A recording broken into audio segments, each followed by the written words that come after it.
On the 24th of November 2017, from WBRN Radio in Boston and on the Boston Red Network.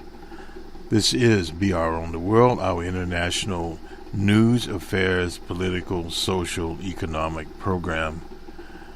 Today, the people of Zimbabwe inaugurated their second president in their 37-year history. They had, of course, President Robert Mugabe. Now they have Emmerson Mnangagwa. I have to look at his name, unfortunately, to pronounce it, but nonetheless, he is now the president of the Republic of Zimbabwe. He has promised economic development in the urban areas, in the rural areas, better education, jobs, the inclusion of organizations like the International Monetary Fund, the World Bank returning to Zimbabwe. The British have welcomed his administration, and so has the South Africans that share a common border with him, and there are over 1 million Zimbabweans in South Africa. The question is, when will the economy of Zimbabwe improve enough for them to return? Now, these are some of the people that have skills that are badly needed in the country. One must remember this is an emerging country, and it has been under sanctions, economic violence from the West because of land distribution that President Mugabe undertook. And earlier, we'll have that earlier speech that Emmerson Mnangagwa made when he first returned, that he addressed the people as comrades. So they are trapping still of a revolutionary party, ZANU-PF. There, how will he, as they say, bring this to some sort of fusion, a cohesion with a new program of capitalism? There's some talk that they use more of the Chinese model. I'm assuming they would tailor it to a Zimbabwean model of socialism. Now, socialism is specific to the country in which it's in, based upon its history. Now, you remember Zimbabwe has a very short history as Zimbabwe, a longer history as a colonial colony of Rhodesia. That history goes back over 100 years since Cecil Rhodes and company landed there, so to speak. But when you have a nation that is coming out of a colonial past in 1980, out of revolutionary struggle and neocolonialism, you still have those vestiges there, with the foot, as they say, on the necks of the Zimbabweans. Now, the situation is, how do you create more jobs? Obviously, some of the rumors out there, they go to the International Monetary Fund, the World Bank, to get grants and loans. But now, behind the scenes, and not really behind the scenes, that there is talk of Zimbabwe's debt problem. How do they deal with that? Well, the basic capitalist organizations will restructure your debt along with a little debt forgiveness. Say if you owe $1 billion, perhaps they'll give you 10 or 20 or maybe even 30% off. In other words, that's your forgiveness. But you still have to repay the rest of the loan, which they conveniently, this cartel of banking interests, have those payments as a great percentage of what your GNP is. Now, against that background, the IMF, those organizations, will dictate to the Zimbabwean government how they are able to spend any monies they get, and also put them on a tight leash of austerity. Now, how would this create additional jobs beyond what they have? Very, very difficult to do, because although obviously you have a new era, you will have some new jobs, people will come back, but the expanding of the economy, for instance, in the agricultural sector, the bringing back of some European farmers, that does not necessarily solve your problem.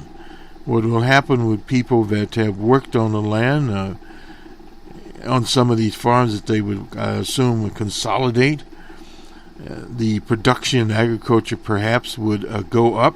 Who knows, because these people have been out of farming for a while. But they would have a much more favorable environment. They could get loans from, say, the UK. Now, that is part of it.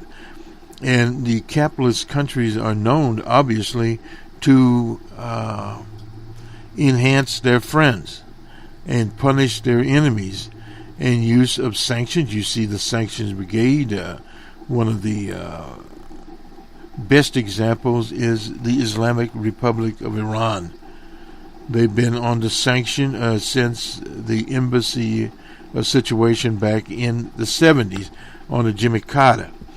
So you have a situation as that, and they still have sanctions, talking about putting sanctions back again, which is nothing more than a form of economic violence.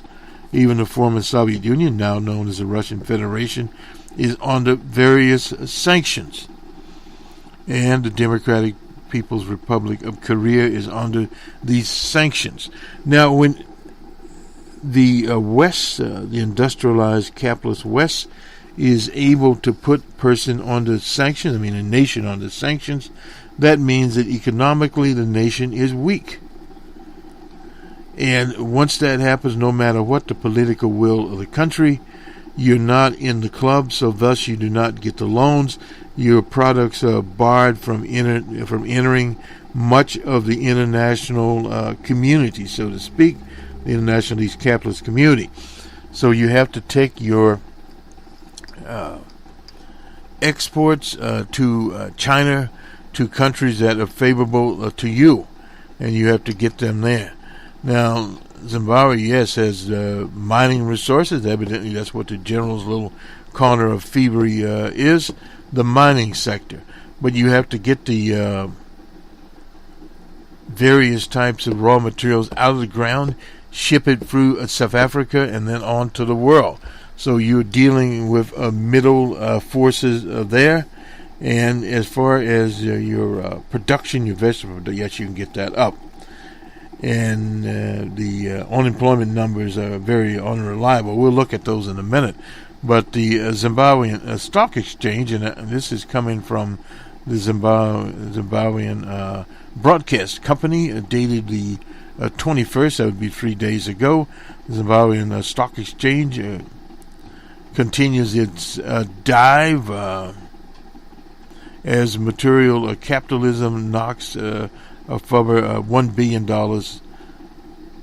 today. The trading session attributed to the panic selling by investors and buyers who have adopted a wait-and-see strategy. The local house continues to record record losses that include close to $5 billion in less than a week as the market responds to developments on the ground. Market capitalization on the stock market, which has reached a record. Now, this is something to look at under President Mugabe. $15 billion. Closed trading today slightly under $10 billion, as losses were recorded in heavy weighted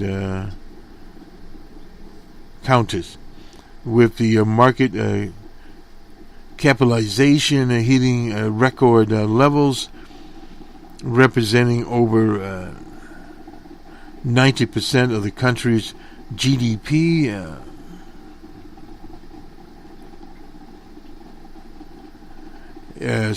Market watchers said it is overvalued, and current trends may probably be a way of market coming to itself. By the time by the closing of trades, the main index that of futures at 10.36% is close to 347.25 points, weighted by losses in insurance giant Old Mutual, which went down a further 18.40% at the close of the market.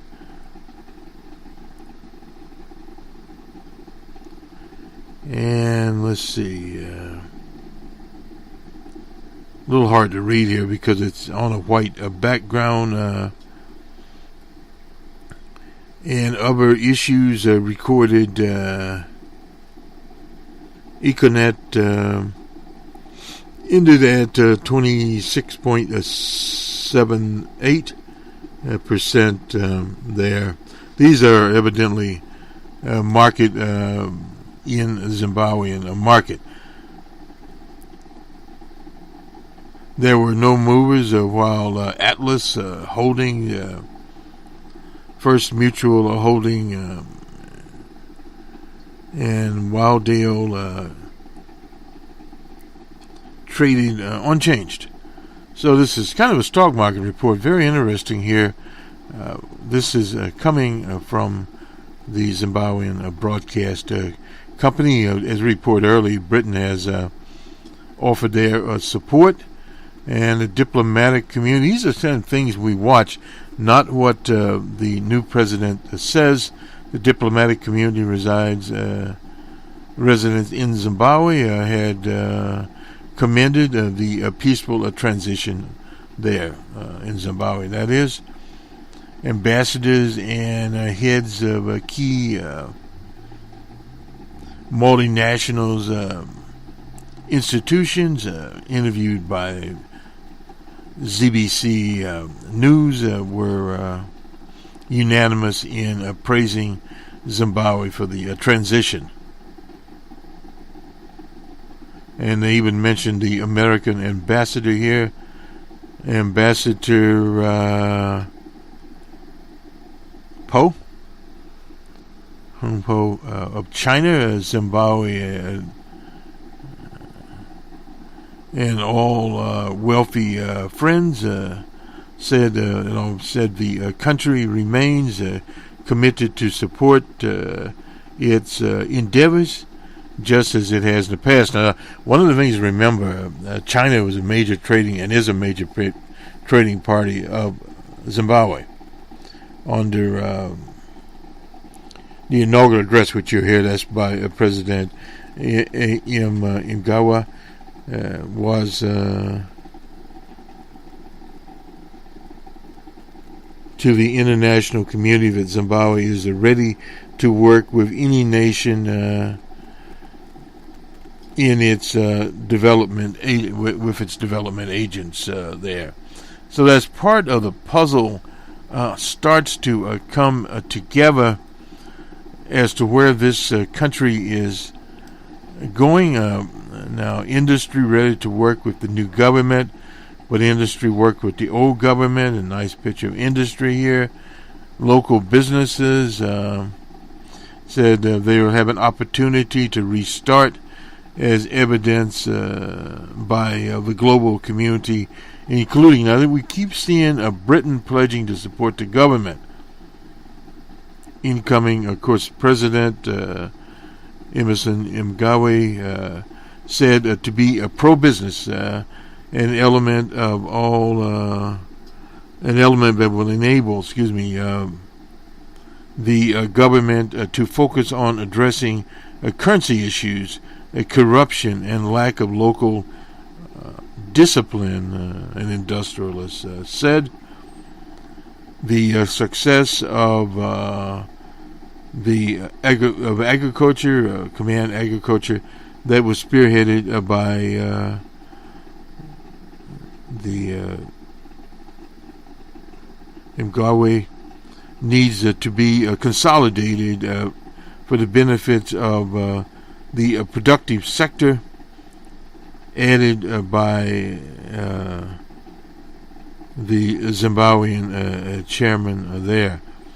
The incoming authorities are also being expected to work with local industry in renewing, monitoring, and evaluating the impact of new set of policies to ensure they achieve the intended aims. Well, I assume they will the intended aims. So in other words,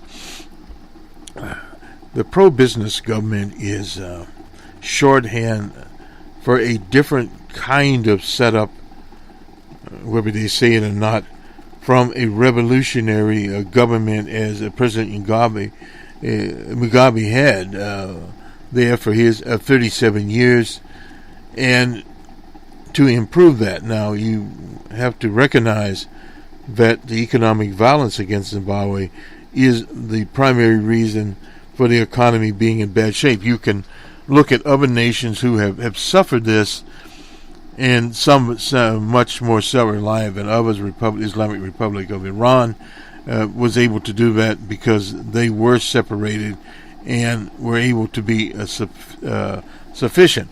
But they had the industrial base that Zimbabwe did not, and also they had thousands of years of continuous civilization there, and under the Shah of Iran, they were able to develop their industrial sector, their education sector, and their agricultural sector.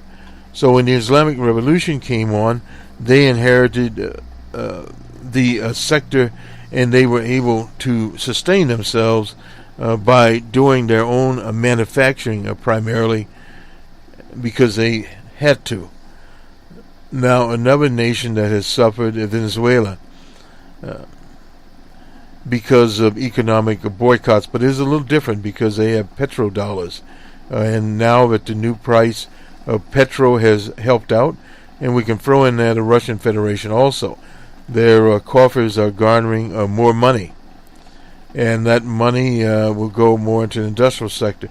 Now in Venezuela it's a little bit different there, because although the monies are coming in, there still is a problem in terms of diversity of their economy. They need to diversify as they capitalize, and also at the same time, like Zimbabwe, they are under constant pressure and interference from quote-unquote the international community, primarily the U.S. and various countries that border Venezuela. So this is the same thing that happened to Zimbabwe. You have to understand that the constant interference in their economic affairs is the reason why many Zimbabweans have left the country, either to Britain because they are part of the Commonwealth, or mostly to South Africa. Now, will those people come home? Perhaps in time. We don't see them coming home immediately. A few, but basically not, because the employment base is not there. And how long will it take to get this employment base up? Well, first of all, if he decides to deal with the IMF and those people, they will have to come up with quote-unquote a plan. And then they will have to deal with the debt situation, how much forgiveness, how much restructuring of the debt that they will get. And then they will get some loans and be dictated to how to use the loans. Now, will this spur a lot of economic growth? No, it would take a few years to get all of this going. So we stay tuned, and on to the inaugural address of Emmerson Mnangagwa, and I mispronounced his name, I'm sorry about that, and also the address that he gave when he returned to Zimbabwe from South Africa, where he'd been for only 2 weeks. Now, understanding all this was choreographed. 80% or more of Zimbabwe's roughly 13 million, 14 million people are under the age of 30 years old, and only about 5% are 65 or older. So that leaves a situation of roughly 15%, and as we'd say in the U.S., and change or less of the people are between 30 and 65. So that does make a difference. In other words, these people under 30 years old were not born when President Mugabe proclaimed independence and was fighting, as he called, the intelligent guerrilla. Mr. Emmerson Mnangagwa is 75 years old. President Mugabe was 93, and he was in prison. This is EM, as he is known, Mnangagwa, for 10 years. So, no doubt a sacrifice there. And what about Morgan Tsvangirai? Well, and his so-called opposition party. That is where we get into bourgeois politics. You have a revolutionary party, and then you have this opposition party that calls itself a democratic party. But we have to look at this, and we will over time. Do you get a situation in Zimbabwe where you have a revolutionary party, a social democratic party, and one of these liberal type of parties, neoliberalism or whatever they want to call it, type of parties that is in a rush to see which one of these quote-unquote parties can get to the West the quickest. Now you get in a situation like that, you have a totally different kind of politic. And one has to realize when you deal with the International Monetary Fund, you are dealing with what is now the neocons of the world, of the neoliberal type of setup. Now, this is not the Social Democrats, so don't get confused about this. These so-called neocons or neoliberals would have been under I Like Ike, to the right of I Like Ike. There's President Eisenhower here in the U.S. So you understand where the politics have went here, and we'll have to look at the social implications of this particular situation across the board, as how much reintegration they have with the British. Now, no doubt the British intelligence service and the South African intelligence service were involved in this coup. Good day from us in the afternoon. It's about, 4...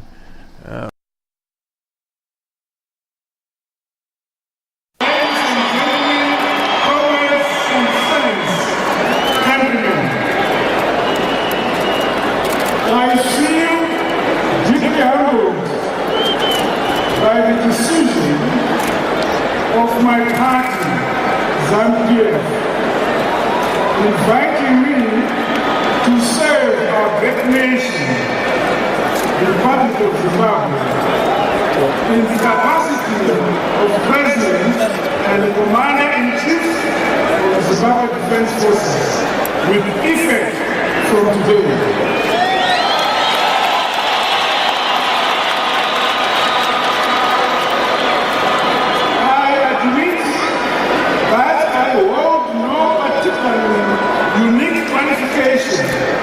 Which sets me apart from the deep pool of every citizen of our country and our land, who otherwise could have been chosen to occupy this honor's office.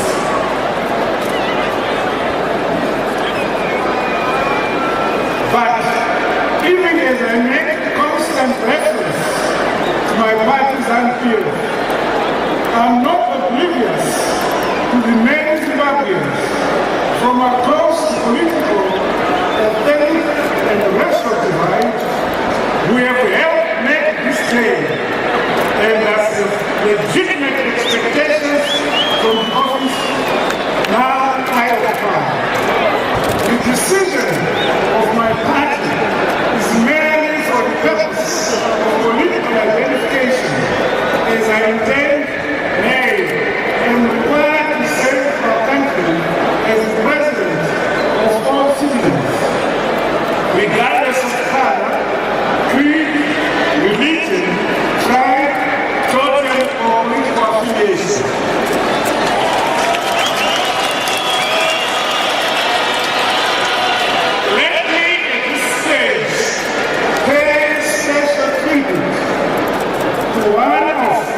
assumed responsibilities of leadership and for making at a very challenging time at the best of our nation. That is to be lauded and celebrated for all times.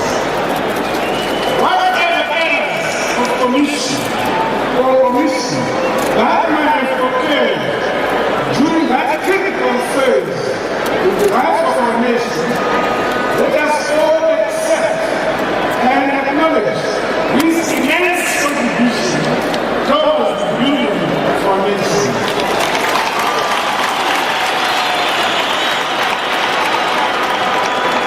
To me personally, he remains a father, mentor, comrade in arms, and my leader. We are saying thank you to him in the trust that our history will grant him his proper place and according his deserved stature as one of the founding fathers and leaders of our nation.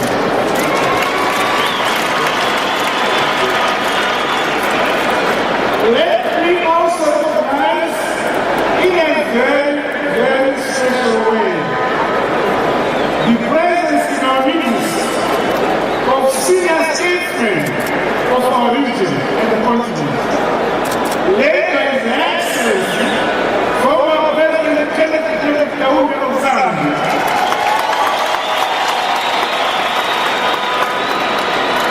He remains the only living member of the foundation of frontline states, which is synonymous with the decolonization process in our region. We honor him as indeed we remember all his colleagues now departed. The statesmen who are with us today show a story of success. And repeat that, show a story of succession which speaks well of our continent. It is a narrative that must get bolder and bolder as generations hand over to succeeding ones or humanity.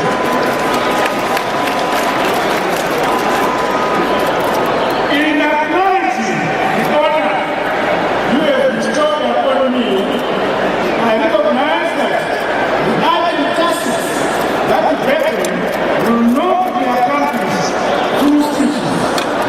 I must hit the ground running.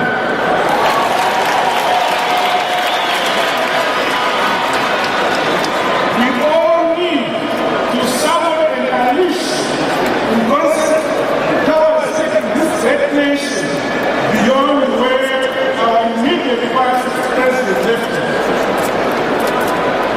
For close to 2 decades, this country went through many developments.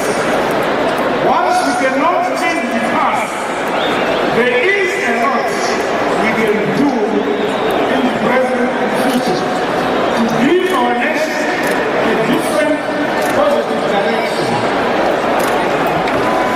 As we do so, we should never remain hostages of our past. I just humbly appeal to all of us that we let bygones be bygones.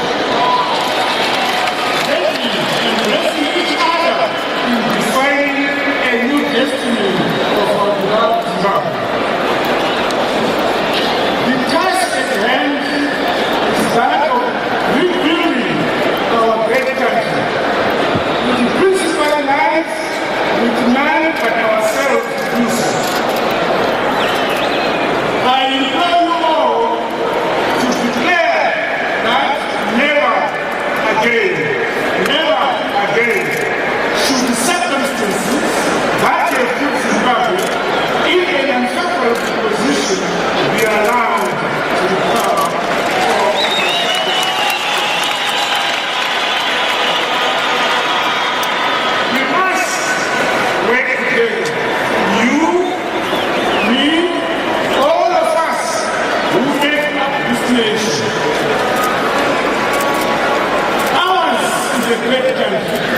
endowed with rich resources, and abounding many opportunities for everyone who considers Zimbabwe as a whole. Whilst I am aware that emotions and expectations might be high in the mix, I have no doubt that over time we will appreciate the solid foundation laid by my predecessors against all manner of vicissitudes towards building an educated, enlightened, steering and forgiving society. This is a formidable head start we draw from our past, a pivot upon which to build developments in the present and erect hopes for the future. Fellow countrymen and Zimbabweans, as we chart our way forward, we must accept that our challenges as a nation emanate in part from the manner in which we have managed our politics, both national and international. However, given our historical realities, we wish the rest of the world to understand and appreciate that the policies and programs related to land reform were inevitable. Whilst there is a lot remaining to do by way of outcomes, the principle of repossessing our land cannot be challenged or reversed. The dispossession of our ancestral lands was the fundamental reason for waging the liberation struggle. It would be a betrayal of the brave men and women who sacrificed their lives if we were to reverse the gains we have made in reclaiming our land. Therefore, I exhort beneficiaries of the land reform program to show their deservedness by demonstrating commitment to the utilization of the land now available to them for national food security and the recovery of our economy. They must take advantage of programs that my government shall continue to avail to ensure that all men utilize optimally. To that end, my government will capacitate the land commission so that it is seized with all outstanding issues related to land redistribution.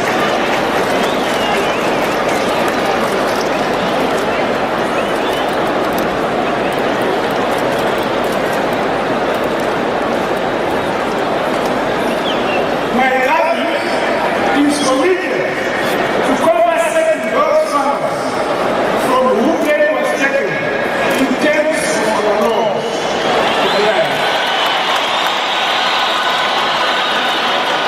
As we go into the future, complex issues of land tenure will have to be addressed both accurately and definitively. We dare not equivocate on this key issue. Events leading to this step today attest to the fact that we are a unique nation. Who is none other than His Excellency, the President of ZANU-PF and the President-in-waiting of the Republic of Zimbabwe, Comrade Emmerson Mnangagwa. Your Excellency, sir.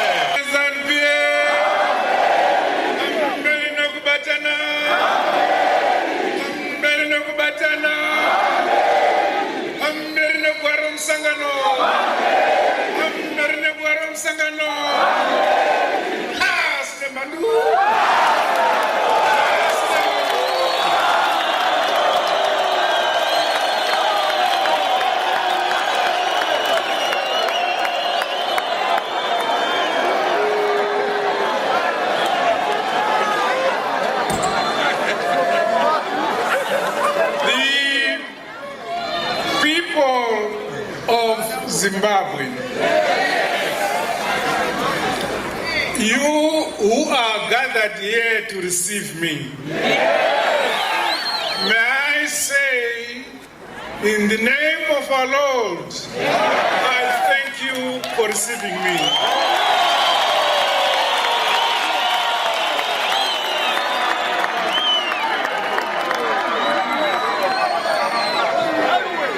Exactly 16 days ago, I received a letter firing me from government of the Republic of Zimbabwe as Vice President.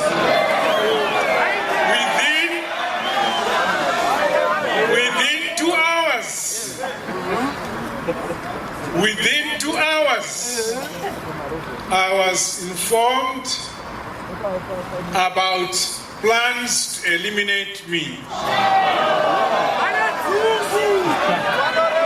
Realizing that on the 12th of August this year, I was subjected to poisoning, which resulted in my being airlifted to South Africa. And again, I thank you, the people of Zimbabwe, for your prayers that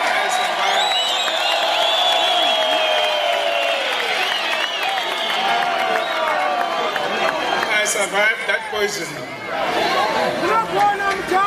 This time around, I say to myself, I should not wait for them to eliminate me, but let me go out and with you, the people of Zimbabwe, the people of ZANU-PF, make your voice be heard. Today, this evening, I feel so humbled that we have remained here until this hour at our headquarters, waiting for me, that you see me and I see you.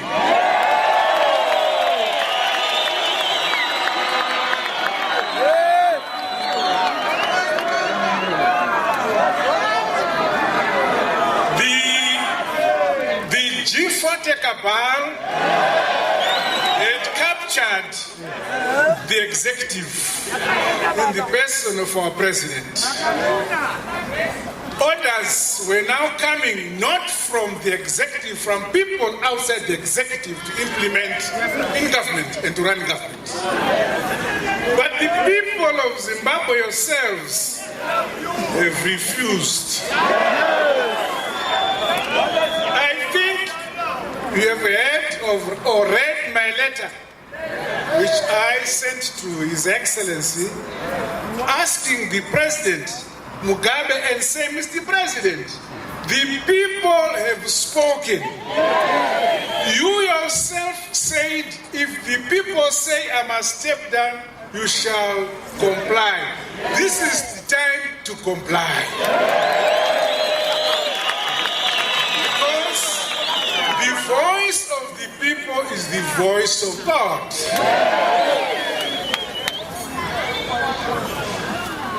Today, we are witnessing the beginning of a new unfolding democracy in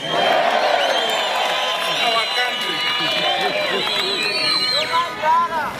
I wish also to thank the manner in which our defense forces, under the leadership of General Chiwenga,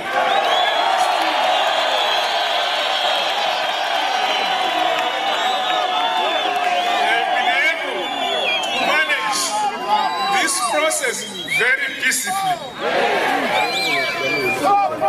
I was in constant contact with the service chiefs throughout.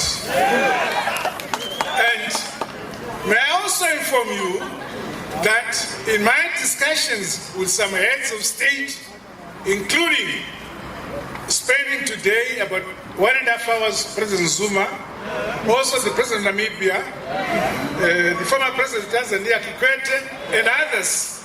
They have hailed the discipline and the peacefulness of the people of Zimbabwe.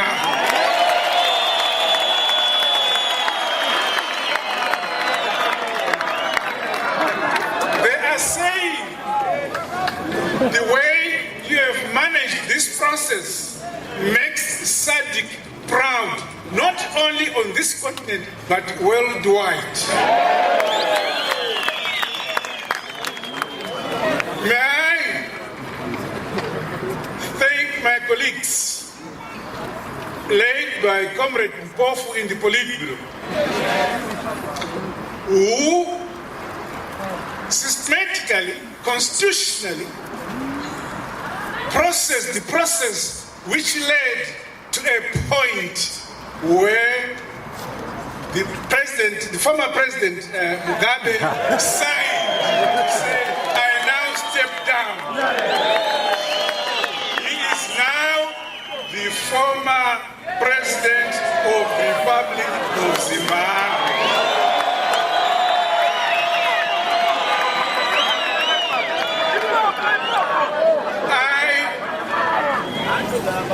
With great respect and humility and profound gratitude to my colleagues in the Central Committee and Politburo in the manner in which they constitutionally processed the resolutions which persuaded this moment to come by.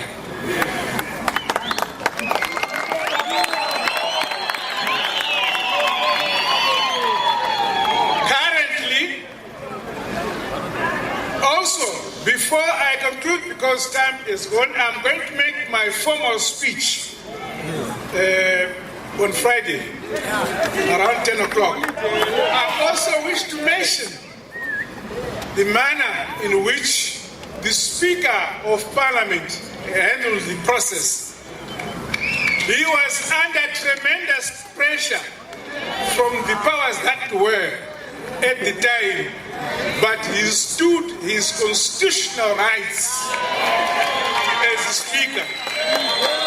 I applaud him for that.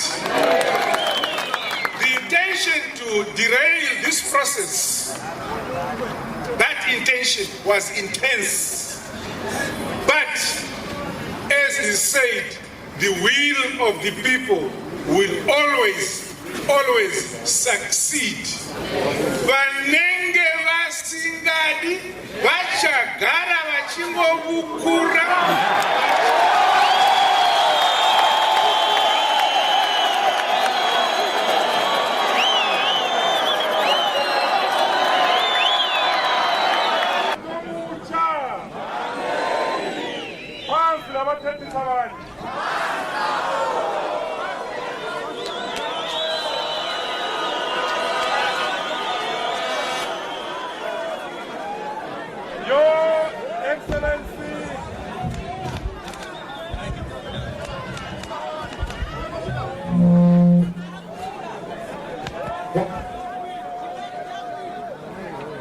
Your Excellency,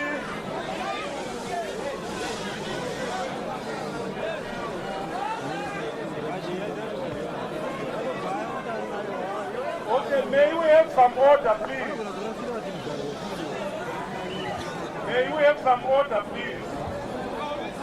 Your Excellency, President Cde Mnangagwa,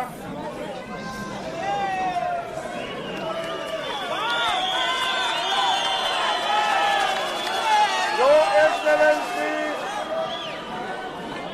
Comrade Cde Mnangagwa, the First Lady, distinguished comrades and friends, the moment you have all... 1, 2. 1, 2.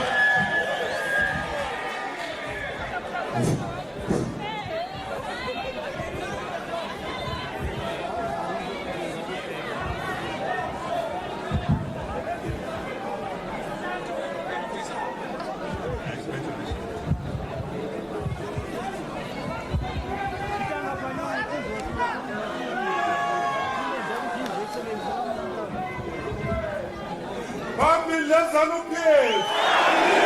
Phambili leZANU-PF. Phambili lo-President omutsha new.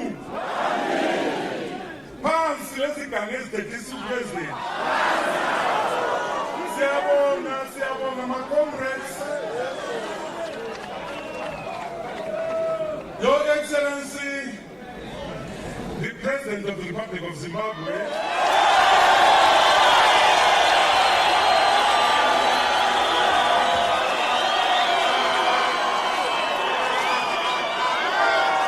and First Secretary of ZANU-PF.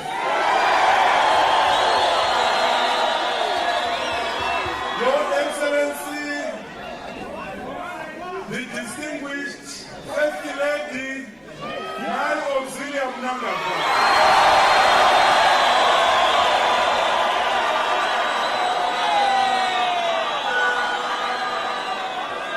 Comrades and friends, the moment, historic moment indeed, you have all been patiently waiting for, has come. Let me welcome you and thank you for your patience and discipline. Zimbabwe has shown the world that we are a civilized people. Zimbabwe has proved to proven to the entire world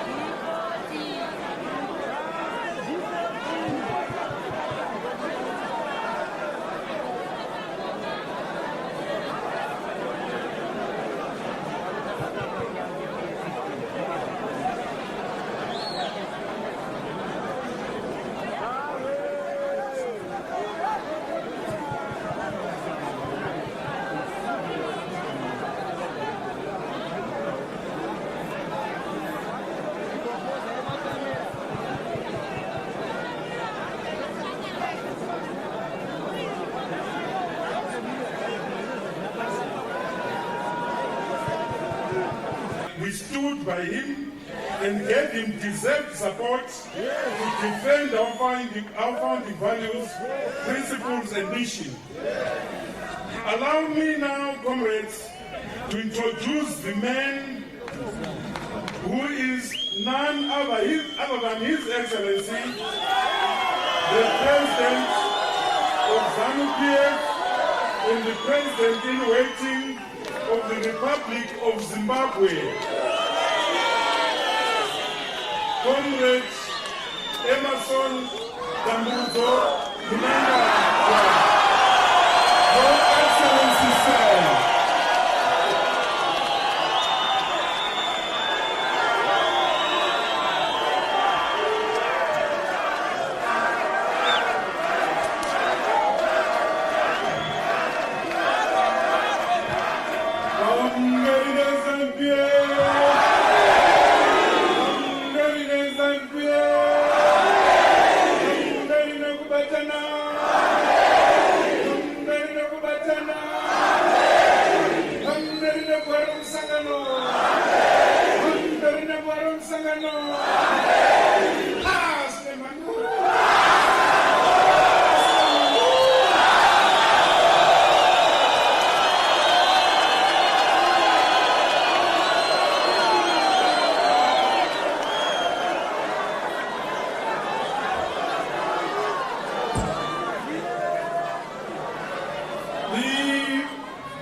Of Zimbabwe,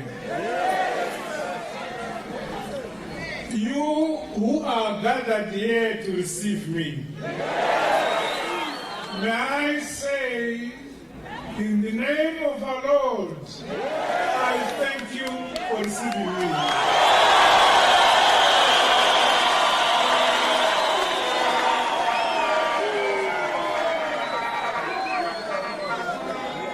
Exactly 16 days ago, I received a letter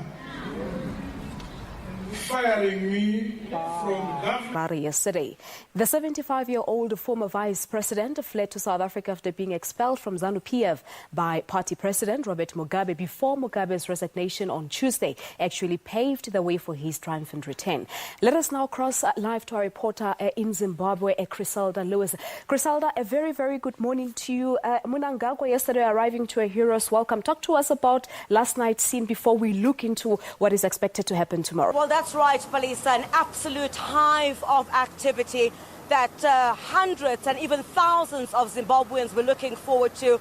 The arousing welcome that he received at the ZANU-PF headquarters, where many had lined up waiting there for hours, waiting for him to return from South Africa, of course, following his axing by the now resigned President Robert Mugabe.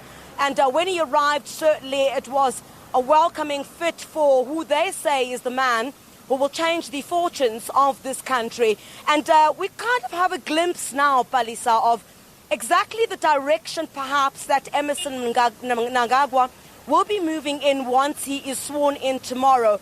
You'd recall in the address that he made yesterday, he touched very much on resuscitating the economy of this country and mentioned job creation 3 times. So that really gives us an idea that the issues that the ordinary people of Zimbabwe have been raising, he will certainly take those into account and primarily focus on some of those as some of the key issues that he will start with. But certainly a kind of welcome that we were expecting following the resignation of President Robert Mugabe, and the anticipation that we saw upon news that he was going to arrive in the country yesterday. We really saw people from all walks of life, women, men and children, walking through the streets of Harare to the ZANU-PF headquarters. And certainly when he did arrive, it was a spectacle that everybody was waiting for. And that really gave us an indication that this is the man that this country's people want to lead. But before all that pomp and ceremony that we're expecting tomorrow, Pali says that there's a process before that must take place. First of all, the Speaker of Parliament must receive a letter from the ruling party, which is, of course, ZANU-PF, indicating its preferred nominee, which we now know as Emmerson Mnangagwa. And then once that is done, the Chief Secretary then puts in preparations in place for the swearing-in ceremony of the incoming president. So that process, once that is complete, the process itself will unfold then tomorrow. And certainly the kind of scenes that we saw in Zimbabwe, where you had thousands, tens of thousands gathering on the streets, those who cannot make it to the venue will certainly be gathering at nearby television sets and will watch this historic moment unfold. Go back a little bit to his speech yesterday. Of course, as you said, that the resuscitation of Zimbabwe's economy sort of dominated his speech. The issue of job creation, I mean, many people are of the view that he's being too ambitious here if one takes a look at the current systems that he's inheriting from President Robert Mugabe. Well, Palis, I'm not quite surprised by the tone of his speech, because remember, what he needs to do is to aspire confidence in the hearts and minds of ordinary Zimbabweans who have for the longest time felt hopeless in a situation where the economy of this country had not been doing well for over a decade. So the rhetoric, or the speech rather, that he gave to the Zimbabweans to loud applause is certainly what they wanted to hear, and it doesn't come as a surprise at all. Anyone, whether it was Emmerson Mnangagwa or anybody else who was to take over the reins of Zimbabwe, would really need to speak to the key issues that these ordinary Zimbabweans have been touching on ever since we arrived in this country. Their main issues is about resuscitating the economy of this country, returning it to its former glory, and the issue of job creation. For example, take a look at where you're sitting at the moment in Johannesburg. You have millions of Zimbabweans who have left this country in order to seek better job opportunities in South Africa.